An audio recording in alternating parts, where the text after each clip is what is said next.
educação não se colocam de forma tão premente como se colocam noutros lugares. Ter consciência de coisas óbvias, como a naturalidade do contacto linguístico. Por vezes, permitam uma expressão um bocadinho bruta, mas por vezes alguma histeria que surge em torno do uso desta ou daquela palavra, porque vem do inglês, ou porque vem do francês, ou porque vem... Nunca ouvi ninguém dizer vamos deixar de usar a palavra vinagre. Vinagre vem do catalão. E tínhamos que fazer qualquer coisa como vinhacre, ou coisa assim.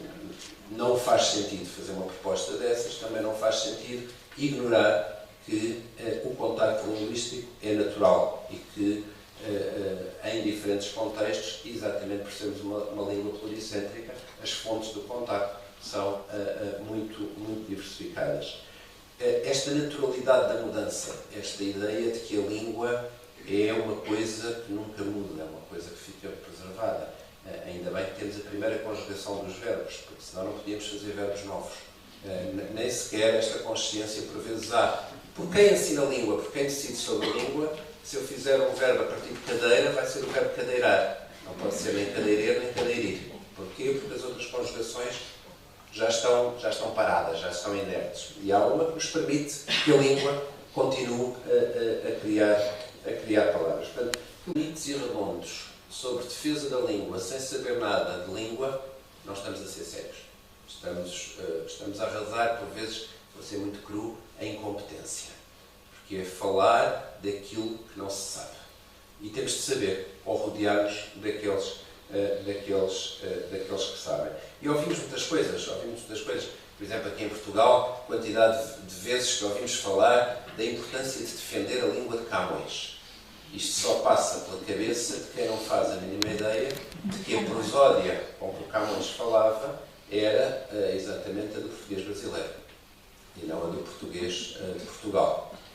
Na Portugal, em particular com uma proposta que fizemos e que está neste momento homologada de perfil dos alunos à saída da escolaridade obrigatória e nos debates a nível nacional e internacional que temos promovido e nos quais temos participado, não hesitamos em dizer que a educação serve dois propósitos fundamentais: a construção de um mundo melhor e a promoção do bem-estar individual e comunitário. Ou seja, o que isto quer dizer é que quando os alunos estão na escola, eles são enviados para a escola, deixem fazer a pergunta de outra forma, perguntamos assim: o que é um aluno bem-sucedido? O que é um aluno bem-sucedido? O que é um aluno com sucesso? Geralmente o pensamento estreito sobre isto é dizer: é o que passa de ano e tem boas notas. Mas por vezes temos alunos que têm boas notas, mas no dia a seguir já não sabem nada do que aprenderam. Ou seja, não aprenderam. E aquilo que nós fizemos aqui foi lançar este debate e chegar a um perfil alargado de competências que nos diz o quê? Um aluno bem-sucedido é um aluno que tem conhecimento, que sabe aplicá-lo, que sabe interpretar o mundo à sua volta, que sabe analisar a informação, que sabe pesquisar, que sabe relacionar, que desenvolve sensibilidade estética e artística, que se preocupa com o seu bem-estar individual e comunitário. E eu queria me centrar aqui nesta dimensão do bem-estar. Aquilo que estamos a dizer é que o bem-estar não é apenas um requisito para aprender, é a própria finalidade da aprendizagem. Isto é também um compromisso com aquilo que são os objetivos do desenvolvimento sustentável, é identificarmos quais são os problemas que estes alunos que estão hoje na escola vão ter de resolver quando forem adultos. Reparem, os objetivos da sustentabilidade são para 2030, das Nações Unidas. Quem entrou na escola este ano sai em 2029. Portanto, não é ficção científica. É já o dia presente destes que vão ser adultos em 2030. E promover o direito, estamos a promover a identidade de pessoas, mas depois voltamos ao quê? O que é isto do português de língua densa? E nós hoje, e nos últimos 15 anos, sensivelmente, tem avançado muitíssima investigação sobre língua densa, no geral, não apenas sobre o português, mas temos dados de investigação da sociolinguística, da psicolinguística, que permitem definir exatamente diferenças entre língua estrangeira, língua segunda, língua densa. Sabemos exatamente características que há em algumas formas de língua que não há nas outras. Apesar da investigação estar em curso. Quando pensamos o que é isto, o debate é se é uma aquisição incompleta, se é a aquisição de língua sem um registro que vem da escolarização, ainda há um debate muito aceso entre linguistas sobre isto. Mas que torna, em todas as versões deste debate, torna muito, muito evidente que uma política de língua, um ensino do português de língua de herança, que não diferencia à partida, como premissa, muito claramente, o que é conhecimento implícito e o que é conhecimento explícito, vai falhar. Porque algumas das diferenças entre língua estrangeira, língua segunda, língua de herança, passam exatamente pelo papel da explicitação e pelo papel de alguns registros e acesso a algumas partes da língua que só são garantidas em contexto formal e não no contexto familiar. Portanto, sem este conhecimento, sem sabermos isto, vamos tomar decisões erradas. E conhecemos casos, não vou enunciar o país, mas tivemos a oportunidade de conhecer e até agir sobre um país com uma comunidade grande de lusodescendentes, de alunos portugueses, em que grande parte estava em unidades para ensino especial porque tinham problemas de comunicação. Os problemas de comunicação deles não tinham a ver com qualquer déficit cognitivo ou fosse o que fosse. O problema de comunicação deles era falar em português, era serem falantes de português na língua de herança. O que é que nós tínhamos ali? Eu não quero acreditar que aquilo era um processo qualquer, que não vou adjetivar, mas quero acreditar sobretudo que quem tomou aquela decisão não fazia a mínima ideia do que estava a fazer, não tinha qualquer conhecimento sobre desenvolvimento linguístico. Depois precisamos saber que características específicas, por exemplo, do que é um recurso que parte já deste conhecimento que o português é uma língua pluricêntrica, ou seja, não é ali o portal do professor de português de língua estrangeira em que o português é uma abstração, não, o português ali é um conjunto de manifestações do português e que nos mostra o trunfo que é o esforço concertado, os nossos países unirem-se para produzir recursos combinados, ajustados e feitos em conjunto, e constitui um excelente exemplo daquilo que nós sabemos. Nós sabemos que há línguas que não precisam neste momento de política de língua, não é? Porque já estão aí todas poderosas. Não é?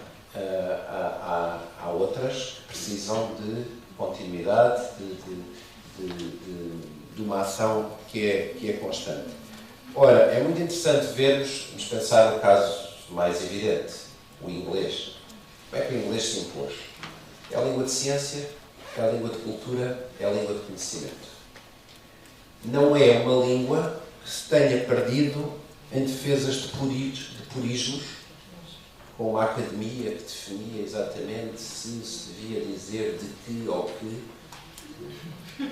Nem é uma língua que tenha perdido tempo a lutar por poderzinhos sobre qual era a zona do mundo, se era a Nova Zelândia. Não padecemos desse defeito. Depois, quando você pergunta por quê, para que preservar a língua, eu entendo que, do ponto de vista que se preserva a língua exatamente para se preservar e para se ensinar a diversidade, a variedade que essa língua pode expressar em termos de aventura urbana. Me lembro também de ter visto uma vez um artigo, no caso de um linguista, que dizia que realmente só se sabe uma língua quando se pensa nela. Não é? Quando você pensa na língua é que você pode dizer realmente que conhece aquela língua. E isso significa exatamente isso que o senhor está dizendo. Na verdade, adquirir uma língua ou desenvolver o conhecimento de uma língua significa desenvolver também capacidade de pensar, capacidade de estruturar as ideias, capacidade de enfrentar o mundo naquela língua. E, finalmente, o problema da língua de herança, naturalmente, enfim, uma discordância possível do que disse, a necessidade do ensino da língua de herança é a necessidade de habilitar aqueles que a têm a não perder as suas referências. Que são também referências tão ricas como as referências de uma língua adquirida ou de uma primeira língua que não seja a língua de herança. Então, a língua de herança, eu acho que talvez seria conveniente nós pensarmos também que uma língua de herança, isso é um papel que cabe a nós, temos alguma responsabilidade nisso, e naturalmente em termos de português, ao vivo, sobretudo, a língua de herança fazemos herdar. É a língua que nós usamos para ser herdada, não é? E para a língua que nós usamos e construímos para ser conservada e ser utilizada por outros que vão herdar essa língua. Quer dizer, a herança da língua não é só uma coisa do passado para o presente, mas é também uma coisa do presente para o futuro. Como a professora Marisa disse, vocês não vieram aqui para me ouvir, mas eu mesmo eu peço desculpa aos organizadores e peço desculpa à audiência também por não ter interrompido o professor ao longo da sua explanação, deixando era importante ouvirmos até o final o que tinha o professor a nos dizer, porque ele nos traz, como ele mesmo nos prometeu no começo da sua conferência, uma palestra mais sociológica e menos linguística. E eu achei que era importante para vocês que vão discutir linguisticamente o assunto que está sendo trazido aqui, ouvir uma explanação muito precisa e como quase que um roteiro de caminho do ponto de vista sociológico, onde deve se inserir a discussão linguística que vai ser feita aqui, porque naturalmente as línguas vivem dentro de uma sociedade, não é? E como está essa sociedade é importante para se saber como é que se vai inserir nessa sociedade essa língua. E por outro lado também, que sociedade essa língua vai produzir. Sobre isso é interessante, se me permitem também ocupar mais o tempo de vocês, no aspecto que o professor ressaltou, sobre a responsabilidade de ensinar e a necessidade de fazer com que o ensino da língua permita uma inserção social daqueles que aprendem. Isso extrapola um pouco a noção que foi trazida de quem fala uma língua e precisa aprender uma outra para se inserir naquela sociedade. Eu digo isso porque no meu país, por exemplo, no Brasil, nós temos esse problema também dentro da mesma língua. Recentemente, há pouco tempo, todos devem ter acompanhado, o Supremo Tribunal Federal do meu país teve uma sessão de mais de 10 horas para discutir sobre o futuro político do presidente Luiz Inácio Lula da Silva. O que acontecia naquelas sessões? Havia uma sequência de discursos de 2 ou 3 horas, quase, com uma língua portuguesa empolada que mais da metade da população do Brasil não entende. Então, o que acontecia é que as pessoas acompanhavam aquilo, tomando seu chopp, tomando sua cerveja, conversando. Quando chegava ao final do voto, parava todo mundo para saber qual seria definitivamente, então, o voto daquilo. Não só pelo interesse no voto, mas porque também aquela linguagem toda é uma linguagem de exclusão do que estava sendo discutido, como estava sendo discutido. Então, também, não só fora da língua, mas dentro da língua, é também necessário que haja um ensino que permita a inserção social plena. Só mais 2 outras observações aqui, nessa mesma direção. O nosso Camões tem sido citado e recitado várias vezes, não é? Mas eu acho que não é à toa, porque quando os portugueses resolveram chamar a sua língua de Camões, naturalmente foram os portugueses os primeiros que deram essa denominação à nossa língua como língua de Camões, sobre certo aspecto eles tinham razão. Porque eu creio que se eu chegar em qualquer país dos nossos que compõem a nossa comunidade e disser: estavas linda Inês, posta em sossego, os teus anos colhendo doce fruto, naquele engano da alma ledo e cego, que a fortuna não deixa durar muito, nos saudosos tempos do mondego, os teus formosos olhos nunca enxuto, aos montes ensinando e às ervinhas, o nome que no peito escrito tinhas, todos entenderão o que eu estou dizendo. Eu acho que qualquer falante de português do nosso país entenderá o que eu disse, em todos os seus aspectos. Então, quando se diz a língua de Camões, não se quer dizer a língua do Luiz Vaz de Camões, que perdeu um olho aqui, etc. O que isso quer dizer é essa língua, é esse esqueleto em torno do qual nós transitamos. Porque nós todos somos como esqueletos, nisso somos todos iguais na língua. A nossa língua é um esqueleto. Agora não somos mais gordos, não somos mais magros, não temos um braço, não perdemos um olho, somos estropiados. E com isso são as diversas maneiras que nós temos de sustentar esse esqueleto, que é a língua portuguesa.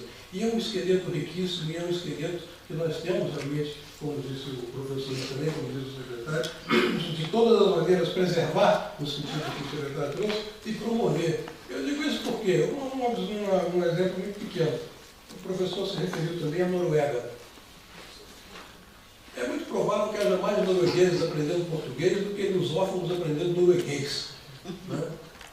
Então há um interesse, há uma riqueza na língua portuguesa que, apesar de tudo, Apesar de tudo, eu digo, em contraproposição ao que se imagina e ao que se constrói como sendo a extraordinária sociedade norueguesa. Ninguém aprende norueguês, mas há uma infinidade de gente hoje querendo aprender português. E isso talvez queira dizer alguma coisa, não sei o que quer dizer, talvez cabe a vocês também pensar um pouco sobre isso. Eu vou parar por aqui, o secretário tem que se retirar uma certa hora, porque tem seus outros compromissos, mas eu creio que ainda no espaço, não sei se os organizadores me dirão, para alguma pergunta, alguma intervenção, alguma curiosidade do público. De maneira que, por favor, fica aberta a palavra a quem achar que tem alguma coisa interessante a dizer ou a perguntar.